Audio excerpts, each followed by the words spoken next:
Yukio Mishima saw the prison we are all in because of hustle culture and grinding, and how it creates a malignant mentality that cannot coincide with a warrior or an artistic mentality. And today we are going to hear at length from Mishima himself, not just about how to exert yourself out into the world, but how if you exert yourself in certain areas, like in spirituality, intellectual growth, or in your relationships, you are going to be kicked down by society. You are not going to be allowed to flower and grow in the way that you see fit. And this has become more relevant than ever in 2024. And if you guys don't already know, my name is Ian, and Right Conscious is the headquarters of everything related to Yukio Mishima here on YouTube. If you look at the playlist down below, you will find plenty of videos on Mishima, and that list is growing weekly. And so we are going to hear 7 or 8 quotes from Mishima today and break them down one by one. But let us first hear Mishima's initial thoughts on on effort. As in the proverb, effort makes genius, it is often said that unpolished jewels will never be recognized if they remain unpolished. This maxim was considered a gem in the society of the cult of success. People made assiduous efforts and went on to become worldly winners by pushing others aside and flaunting their pitiful striving in a society in which the struggle for existence was fierce.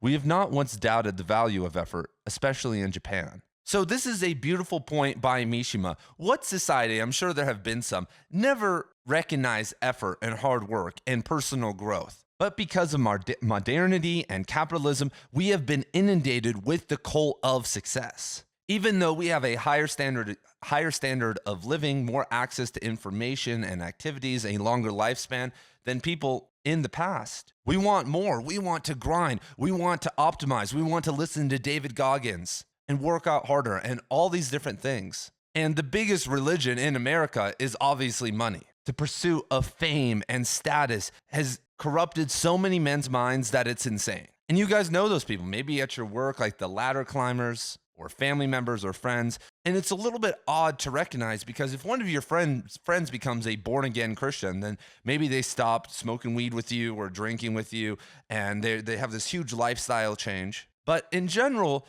they are going to be, taking a step back and kind of focusing on more of on the spiritual aspects of life. But when someone joins the cult and religion of money, that's all they care about. Their morals, their ethics, their appreciation of family and the simple things in life all seem to kind of wallow away. And that's a generalization. And there's plenty of people who make money and don't act like that, for sure. Don't get me wrong here. But Mishima elaborates on this and says, effort makes genius is, so to speak, the philosophy of the upstart, and was on the contrary scorned as expressing the frantic effort to win social recognition of people from classes without money or status. And so Mishima has this ideal that all of us, even if we aren't born into an aristocratic lifestyle, should kind of embody some of the calm elements of the aristocracy. And what do I mean by that? Well, when you look at the aristocratic education, it generally focused on 4 different elements.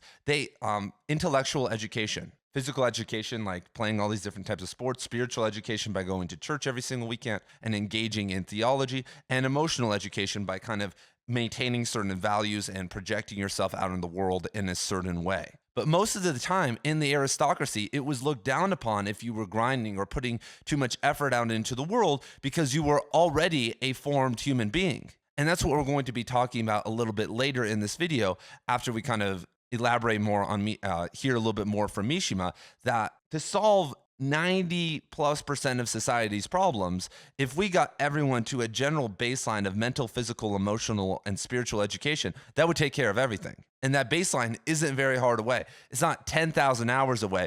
It's a couple thousand hours at most. But when you look at the lower classes, when people start to get money, maybe they lease a car or buy a Ferrari, or lease a Ferrari, or all these things. But who are they trying to impress? They are trying to impress poor people. Rich people don't care. And the question remains, if we are going to embark on this journey of spirituality, of putting our art out here in the world, completing random tasks that aren't necessarily for the betterment of society is kind of a joke. And You may be like, hey, Ian, you're here on YouTube right now, sharing your stuff out into the world. And my hope right now is I'm giving you some form of education and direction. And there's actually conscious ways to make money and to heal and to share art or information out into the world. And most people aren't doing it and don't care about that. And we've actually built a whole economy that incentivizes us not to do that. And so Mishima comes up with kind of this beautiful idea of the 100-yard dash. And this year at the Olympics, I think maybe somebody ran it in like 9.6. But in Mishima's time, someone had broke 10 seconds for the first time. And so he kind of uses this analogy in this next section and throughout the other sections we're going to be reading about a situation where you are forced, if you can run a 9.9 second 100-meter dash, to run an 18-second 100-meter dash. And so let us now hear from Mishima about this. Our society almost never touches on the fact that it compels people of ability to run slowly on purpose, a torture peculiar to it resulting from basing morality on effort. Not only our intellectual capabilities, but our physical capabilities successively progress, and boys physically become adults at 15. Our society does not have opportunities for war in which it would be able to use those young men in the raw. Society is firmly bound by the iron law of gerontocracy, which is a world where old people are ruling. In a world like this, young men who can run it in 10 seconds are all compelled to run it in 17 or 18 seconds.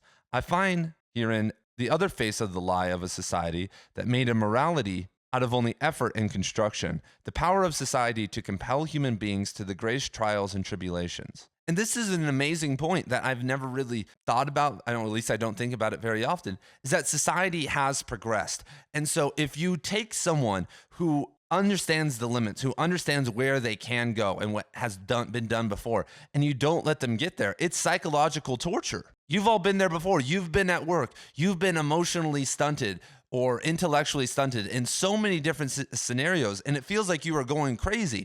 Imagine, because I am a teacher, imagine if I could go up there and I could deliver disquisitions like I do on here about various topics in religion and philosophy, and I had free reign. If I did that, I'd be fired within a couple days, because you can't talk about religion, you can't talk about politics, sex, drugs, violence, all these different things. You have to maintain like a certain order. And that's not just at my school, that's at every single school in the country. And I understand that's in place for a reason. And that reason is because people have created such a level of programming for their kids that doesn't really have basis in reality or with a basis in actual education, that they feel threatened when it can be broken. Because if you, let's say, let's say you're you believe in Eastern Orthodox Christianity and you're really into that and you live in Minnesota or something, well, if you raise your kids in the right way and teach them the merits of it and yada, yada, yada, and take them through the whole progression, and they're very smart individuals, they're going to be able to move through any information, and it's really not going to change their mentality. And if it does change their mentality and they decide not to be an Orthodox Christian anymore, it's going to be a very deliberate and mature decision, because they've learned to transcend impulses and these things through their education. And so anyway, but as a teacher, it can feel hard to be limited. And that's literally why I started this channel, because I saw my professors, I saw teachers that I knew, and I was like, oh, wait, if I go get my PhD and go down this path, then I'm just going to be limited and become a shell no matter what happens. And I'm sure a lot of you guys feel very similarly about your life, but this happens in so many different aspects of our life.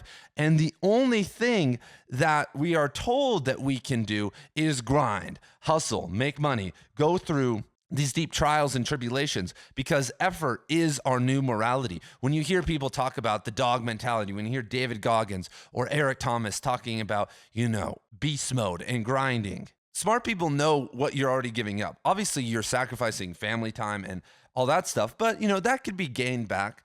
That can be, worked around. But the thing that is obviously being missed out most is a contemplative life, the internal journey, self-respect, connection to nature, connection to God, connection with many different other things, which actually somewhat function on stillness and silence. When you look at modern day Japan and the insane work hours that employees are having to do, and they don't even have any time off, it's a joke. And they're being heavily micromanaged and monitored at their jobs. People die every single year at jobs from being overworked in Japan. And when you look at America, when you look at some of the figures that have kind of blown up on YouTube the past couple of years, one of them, I'm sure you've heard of him or seen him around, is Alex Ramosi, and he does business stuff on YouTube and yada, yada, yada. And when you listen to maybe some of his business advice or some of the other stuff, you're like, okay, maybe some of this is practical or really good, and like with specific business advice. But when you look at his life, look at his mentality, all he cares about is work. He just is 100% focused and has this mentality. And you're like, okay, well, that's, I guess, commendable.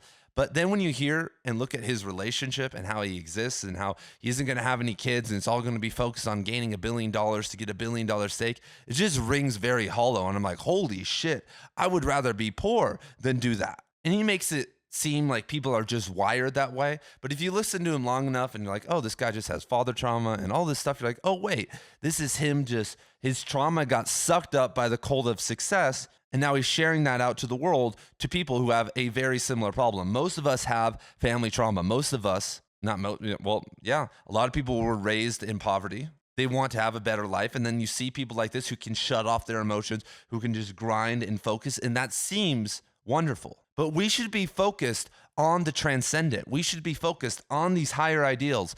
And the people who say this won't make it this far in the video, but every single time I make a video on Mishima, all the janitors come out and they're like, why should we listen to Mishima? He killed himself. Why should we take life advice from him? He couldn't even make it through life. And it's like, guys, the people saying that, and most people in the world haven't done shit with their lives. They have never done anything for a higher ideal or transcendent once. They don't even believe in that, first of all. But even if they do, their life has been forgettable. It's been a joke. They never have put themselves out artistically, socially, with love, with anything. Never made a statement. And do I agree with Mishima's fascism? Absolutely not. Do I agree with the statement at the end of his life, which was just projection of his own kind of schizophrenia as his kind of last final act? So guys like me would talk about him 60 years later? No, of course I don't agree with that. He could have done more and healed more people. But I can separate action and the artist from their ideas. And more importantly than that, I can view people who tried to touch the transcendent, who moved away and made hard decisions and had divergent philosophies in times that were very close-minded, in places that were very close-minded, and respect that and can talk about that. And that's what we should be doing.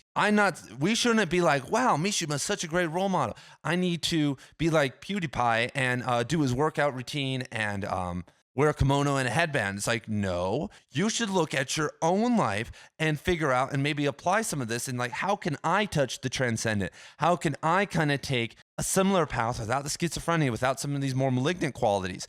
And then, oh, wow. And then if I get 20 other authors or 20 other figures and rip off their malignant elements and combine it all together, damn, I should be doing something. Oh my God. I have the software and now I just need to go play the game. But if you criticize, if you're logic bro, if you're closed-minded, if you get the janitor voice going, then you can't even start downloading the apps. You're just playing with the consensual reality hardware.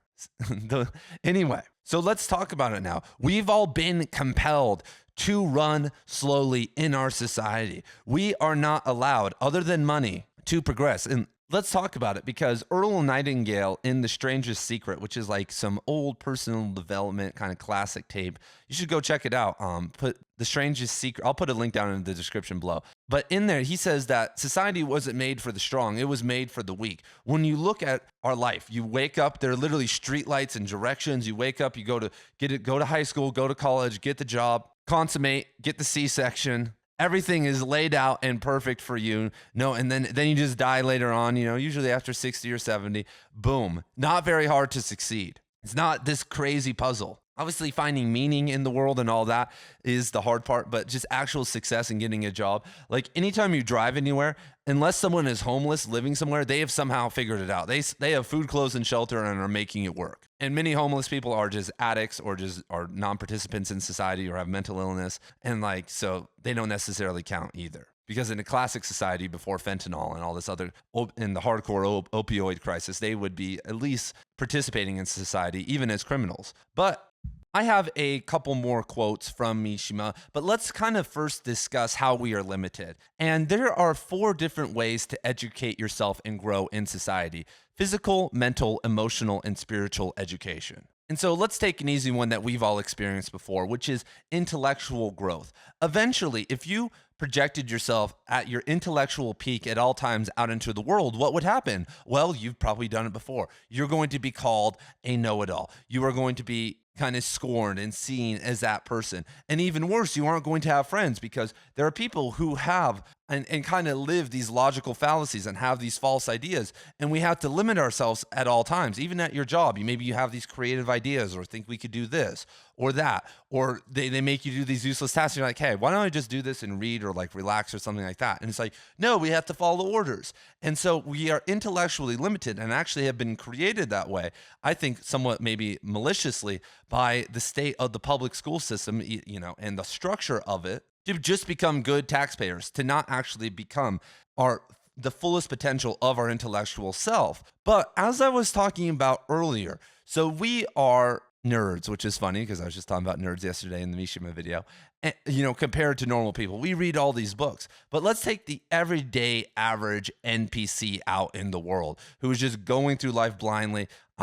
Like I said, it's the 3 C's, They coffee up so they can work, they consummate so they can make a baby like they were told to, and then they C-section it out. Just all blindness. Oh, and the 4C, and then they circumcise their son because they were circumcised and don't understand the trauma of birth, and they further just screw up another generation of kids up. Sorry, the four C's. But I would love if one of those people read all the books that I've ever read, and it was talking about Spinoza's ethics or the Leviathan. But in actuality, they really just need to read, it's under 100 books. I don't know. But if someone read, let's say, 50 or 60 books, maybe in their formative education years that were impactful, though, not random things, and they actually read them. And let's say they read the works of Shakespeare, they read some Dostoevsky, some Cormac McCarthy, maybe a Mishima book.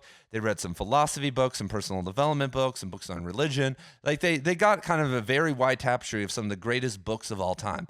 And then for the rest of their life, they occasionally reread some of those or thought about the ideas in those books. That's 80% of it right there. And if we apply the 80-20 principle, that's all we need. If someone did that, if someone had read that amount, if someone is at that level, they are generally pretty open-minded. They can understand ideas and different mentalities and viewpoints. They don't get sucked into like extreme political dogma a lot of the time. They understand life at that level. But if you reach that level, that's exactly when you start to question religion. That's when you start to question your friends and people making shady decisions. That's when you start getting in arguments over text or in person. And it's problematic, and people understand that, and they've seen other people do that to them. And so they decide not to go down that rabbit hole in life. And it's like, have you ever heard that phrase, knowledge is power? Well, if knowledge is power, then why aren't we already kings? It's not true. We've once again built a society that's based on effort. As a teacher, I am astonished at the amount of anti-intellectualism that exists now in society. This new group of people, I'm not sitting here and saying like, oh, the world's so bad. Like, dude, they're great at computers. They're great at so many things that, past generations haven't been good at. They like understand things that blow my mind sometimes. I'm like, holy crap. I just got into this like a year ago and you've been doing this anyway. But because of the state of the world, because of kind of the shift in politics and polarization and us building kind of this shadow and fake economy built on debt, there are plenty of people and parents who don't believe there's any use of school. They say, go get your degree. It doesn't matter. Just get through it. None of these teachers know anything because they don't make any money. And one day, Johnny, you're going to buy low and sell for high. Or you're going to be an electrician like me, or you're going to do this. And I would say that's the main reason for the drop in test scores, for the drop in reading ability and math ability, that the parents don't care. As in aristocratic society, even today, they go to Harvard. Even if you're not smart, even if you're like, George Bush or Donald Trump or whoever, I'm just using them because they were past presidents, who, from my knowledge, got into Ivy League schools or very top schools, just kind of their family name and on legacy scholarships, which is whatever. They at least went to those schools. They were there. They were hanging out with those people. Their intellectual conversations were being had. Unfortunately, I went to community college That isn't happening over on the community college campus. There's a whole different mentality over there. It's crazy, but every single one of my wealthy friends that kind of got there through their own mind, not through like crazy effort and like entrepreneurial stuff or stuff like that, they all read casually. They all know about Cormac McCarthy and all these other people, like every single time.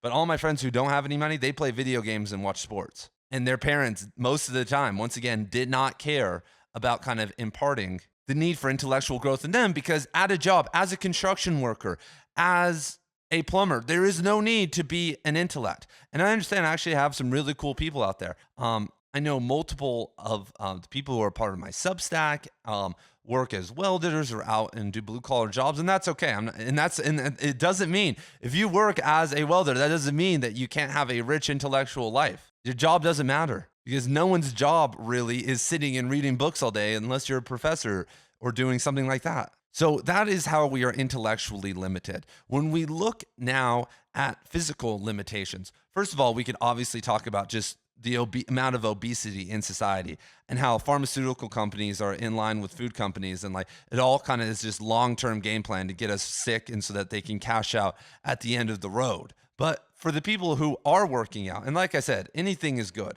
I'm going to kind of talk about kind of the malignant aspects of weightlifting right now, but anything is better than not doing anything at all. But when you look now at David Goggins and like kind of the whole bodybuilding culture out there, it's closed-minded. And I would say the same with Mishima. What would Mishima's mentality be like if he was focused on more calisthenics and kind of yoga or kind of the meditative aspects of life? What kind of those malignant ideas would he have been able to transcend? Mishima would say, well, people in classic culture, they didn't do those things. That's not what the warrior class did. And I would say, exactly, that's the point. We have to be able to move on from them. We don't want to be exactly like them. We are the new version. We are now running 10-second, 100-yard dashes, way faster than that. And so we have to, update ourselves. So last year I had a kid, and he had gotten this super bad concussion. He was basically out. He was out for the entire football season. He couldn't do any work in class. I guess he was still coming to class. So, and I was like, hey, man, maybe you shouldn't play football anymore. Like, what's the point? And this is what his response was. And this is how kids talk to teachers now. This is crazy. He said, no, I'm going to play football. What do you want me to do? Yoga like you? My dad says that that's gay. And it's comical. Like, that's funny. Like, yeah, like, your dad that's, pounding beers down and sees a dude stretching and it's like, oh my God, that's gay. But I'm going to advocate here, not necessarily for yoga, but for calisthenics in general, because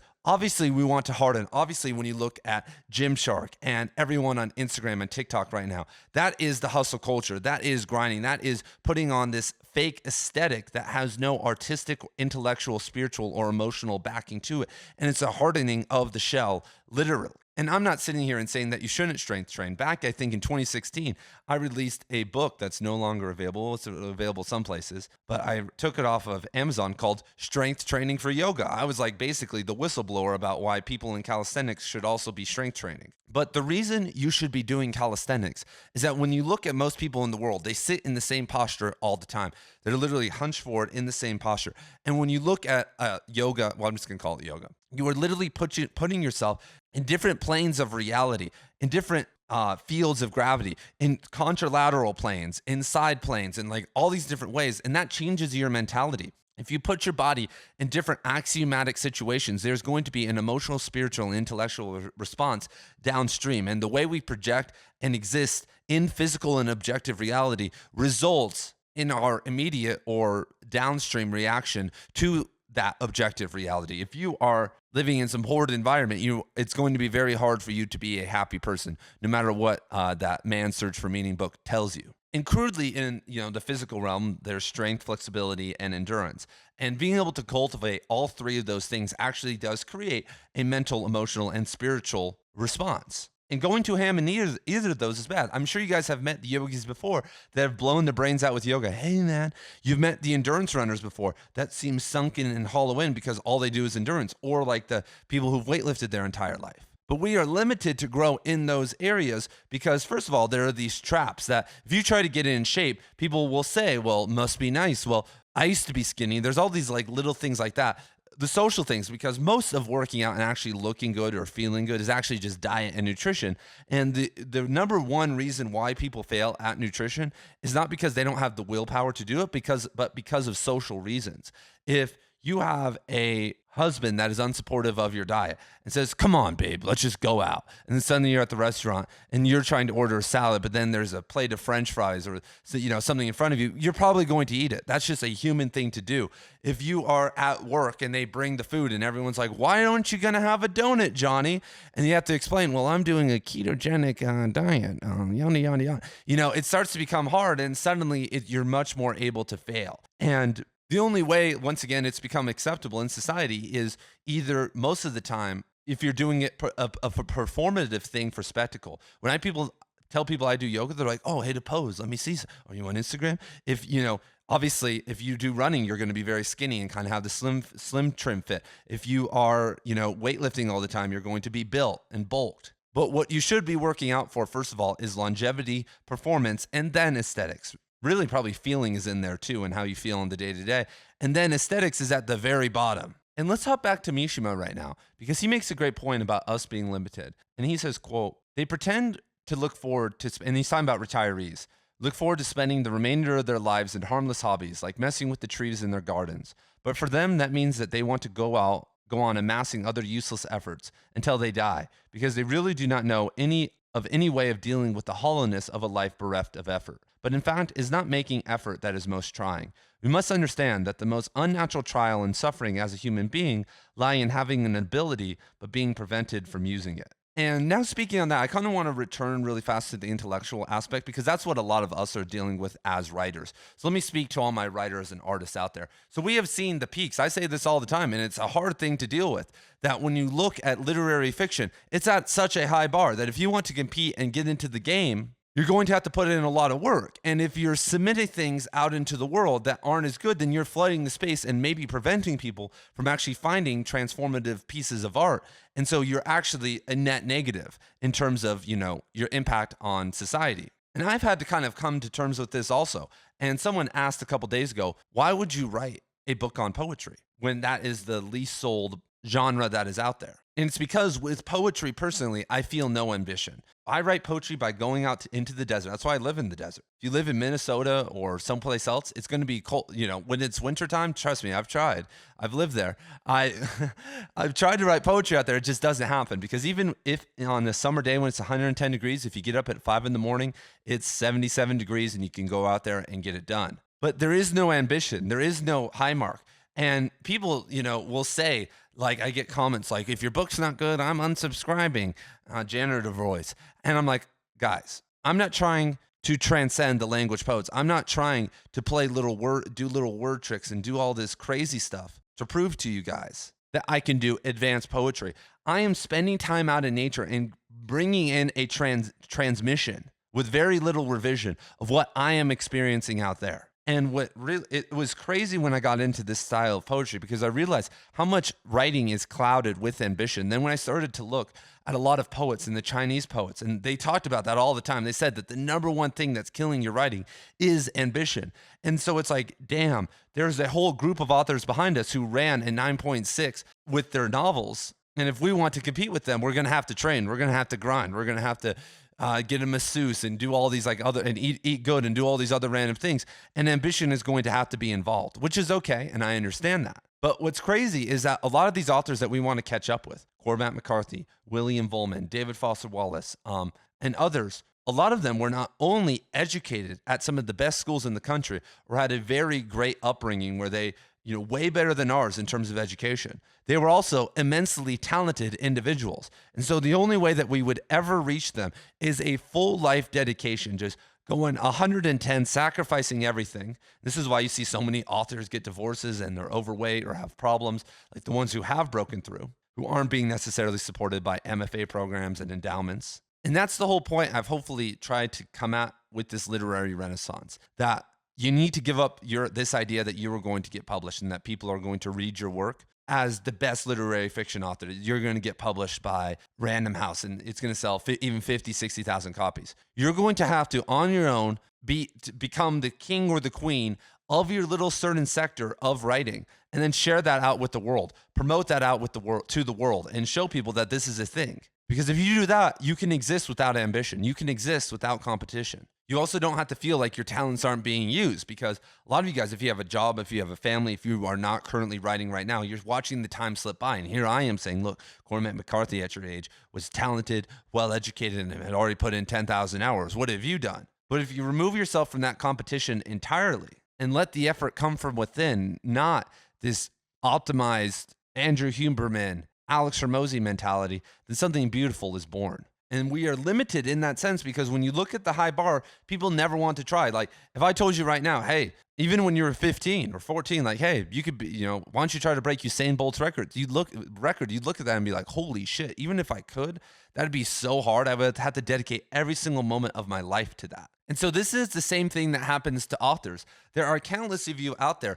who, because of perfectionism or pressure, who've just never started, who've never done anything, and probably never will, because you think that you need to do this. You think that a lot of these books that are coming out, first of all, aren't just manufactured by a team of editors to appear way better than what the author originally gave them. But you also may forget that some of these authors put 5,000 plus hours in on these books. And that was after 20 years in the game, and you have to start somewhere. And so Mishima here is also talking about retirees. He's saying that, and I know people who are like this.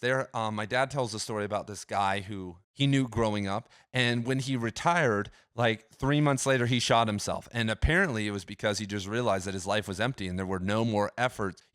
He had exerted himself for 35 years, and now when he was doing nothing and stuck at home with his wife all day, he was like, nothing is worse than this, and he killed himself. And so with the intellect, don't view it as competing with Cormac McCarthy or with the Usain Bolt, but find a unique way, because you could say like, hey, I could run down this trail. I could be the best in the world at running down this trail, this specific trail. I could figure out every single turn and nook and cranny and the best way to go down it and find the shortcuts and where to put my foot on this rock and train my entire life. And then after 20 years, even if you went against the best trail runner in the world, if you understood all this and it was their first run down, you'd be way better than them still. Then when you're out there training, you're not out there there aren't 800 other people on the trail. It's only you. You're only competing with yourself. You're on a silent internal journey the entire time. And that's what we should be moving toward. And it doesn't feel like effort, because you've fallen in love with the place. You've seen the multiple generations of birds be born, where all the trees are, how the light looks in fall and spring. That's what we're looking for. And so moving on to emotional, we are limited in this, because when you look at why most marriages end, it's because of communication issues, because cheating is a result of lack of communication. Even if it's saying like, hey, I don't want this, I want an open relationship, whatever the hell it is. And we can't be highly emotional individuals, first of all, because, there's two different things that malignantly have happened. The first of which is that we have not let women tap into their actual power, because most of the time, when women are highly emotional, what do we call them? We call them crazy. We call them bipolar. Say they have borderline personality disorder, whatever the hell it is. I know guys like this all the time. They're PMSing. They're all these different things. But if you've ever, this is so dumb, that if women through that emotionality can tap into art, can tap into being a mother or into healing or these things, that's the power of it. That's why they are better at us most of the time at those things, because, and I'm talking about men here, because they can tap into that. Because of the cycles and the connection to the moon and to fertility and motherhood, they have that ability, which men don't have. Crazy, I know. Groundbreaking stuff here on Right Conscious. But as men, we are told and idolized that if you have no emotions, that if you kind of get this autistic mentality going where you don't care about anything, the man just nods his head, yep, and all of that, then that's the ideal. That's what we strive for. That is masculinity. But that is classic masculinity. Real masculinity is silent. It does look like that, but it is highly emotional. It is dealing with those things in silence. It is grappling with those things, but it understands that it has to move out into the world and provide and create and do all these different things. But a lot of the time we are programmed as men, and a lot of that actually emotionality is stunted, because emotionality for men doesn't mean that you need to be crying and running around. No, but it's the internal journey. It's the internal contemplation. It's much, but we're never taught that. We're never told to do that. The brooding man is a real thing, the sad boy. But there are refinements, there are levels to that game, and wallowing on, oh, boo-hoo about me, oh, about my family. That's not what you should be contemplating. You should be contemplating the higher ideals, the higher problems of society, and what you personally can do about it. And if you get a man who is tapped into that and a woman who is who doesn't view themselves as crazy and isn't projected onto as this crazy person, and they come together and make a family, then holy cow, that is an explosion of growth and creativity and impact on the world waiting to happen. But we've now been numbed. We are now not even allowed to feel. You have to sit, put up and shut up at your job, at home. When it comes to life, we have, Democrats, Republicans, well, better vote for one. We don't have any realm for our emotions to be let out except on the internet, except through trolling online, or living this pseudo personality where you watch porn or join chat rooms or do these other bizarre things. And our emotions have been totally co-opted because people now think there's like a signaling that happens. If you say, hey, you're pushing back against my boundaries and, you're gaslighting me or whatever buzzword, like people speak like this now, therapist talk. They've just instead of solving their own problems, they've just been seeing a therapist for 20 years and, or whatever. This is videos provided to you by BetterHelp.com. And that's like, wearing a condom. That's not letting yourself experience reality in full. That's like putting these constraints on yourself that aren't just like good constraints, but they're like putting a barbell on your back. I understand if you are literally crazy, if you do have major problems, then sure, get some help. But we also live in such a bizarre world because the orgasm is connected to emotionality.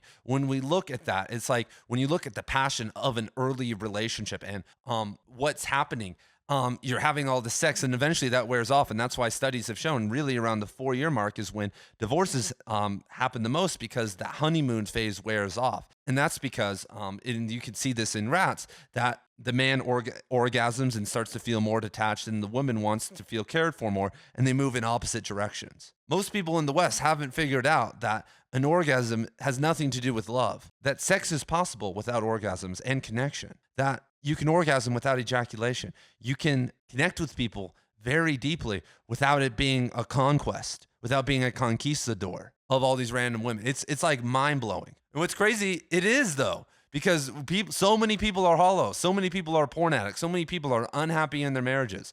And that's one of the main reasons, because they have been told and been programmed by their biology and by society to view relationships and connections in this manner. That's a topic for a whole other day, but that's one of the many reasons that emotionality is stunted, because we feel like that's the end goal, that's the conquest. And that leads to separation and problems almost every single time. Few people figure it out. Anyway, so let's now talk about spirituality and how we're spiritually stunted.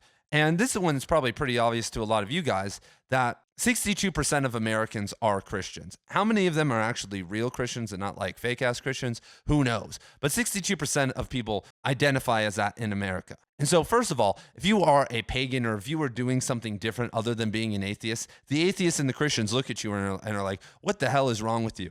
And obviously, if you are going to be an individual, you can go out into the world and find your own system of spirituality that most likely is going to transcend all the other previous forms. And you'll take from all of them and hopefully move on to something better. But even if you are a Christian, even if you do come out into the world and make that effort and are really living the lifestyle, you are going to be judged. You are going to be limited. You aren't going to be able to go all the way. How many different sects of Christianity are there? It's insane, but the judgment is there. But even worse, let's talk about not being able to use your ability. Like, in my opinion, like modern religions are like kind of lo-fi spirituality, because when you learn to obtain, and you're like, what do you mean by that, Ian? Well, when you learn to obtain mystical states, which you can do, when you learn to connect with nature and energies below the surface and above the surface, the transcendent, the descendant, earth-based spirituality, and then you look back at what you were raised with Christianity and what the people you know and what their experience, you're like, oh my God, that's so limited. And even though, and I love when I tell this to people, like, well, you're just interacting with demons. That's just demonic. It's like, oh yeah, man, just meditating my way to talking to demons. Oh yeah. All these revelations are just demonic revelations. It's crazy. Help others. Do more. Thank you, demon. But who's the most limited? All the atheists out there, all of the jokes. Like, let's have a collective laugh in the chat right now for all the people who haven't figured it out yet. I mean, dude, there's so many different ways. Like, Jesus Christ, near-death experiences with substances, meditation, going so deep that you need to find spirituality to bring yourself back to reality or work your way through the trauma. Like, talk about the people who are the most limited and yap the loudest. Oh my God. And you can see that they suffer.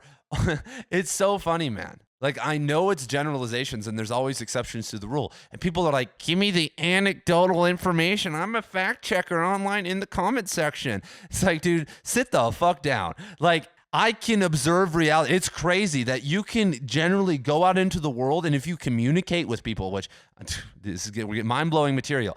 I can come back with a general consensus of what people are like because I talked to them about their mentality. And if over the course of 15 years, most of the people who believe a certain thing act and feel a certain way, it's crazy. It's probably true. And when I ask other people, hey, is this true for you? And they say yes, I don't need a goddamn poll from the University of Texas to tell me that it's true. Fucking idiots. Most of the time, atheists are very limited in their ability to be happy and in their understanding of reality. It's crazy. And when I talk to them, I very easily, within 5 or 10 minutes of talking, can find out why they're atheists, their trauma, their problems, all the stuff. It literally shines. It literally is like a tumor on the side of their neck. And if you are like that, you maybe haven't noticed the tumor yet, but go look in the mirror and do some self-inquiry and you'll find it there. So finding real spirituality in the world, though, is limited because we have one group of people who says that they're open-minded and like they're cool now, but didn't they just kill over the last couple centuries hundreds of millions of us?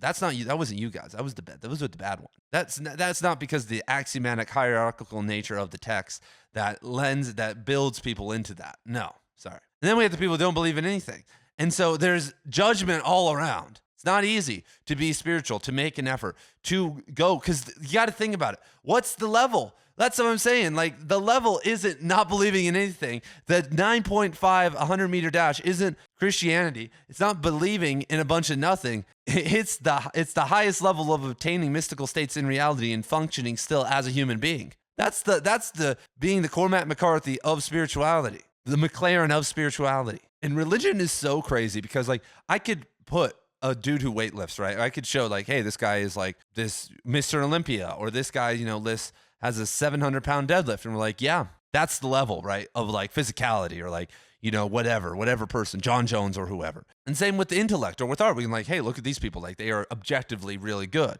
But with spirituality, it is so weird because the atheists can't believe that that's possible. They can't believe obtaining mystical states in connection with energy is possible. So they don't believe in it. Then Christians can't believe in that because it's just all demons or all fake, false idols. And so there's not even a consensus that we can do this yet, or that this has happened before. It's wild. And so spirituality is actually the most limited place for you to grow because the level is there. Because guess how you become really spiritual? Like, to become intellectual, most of the time you need to have mentors or these things.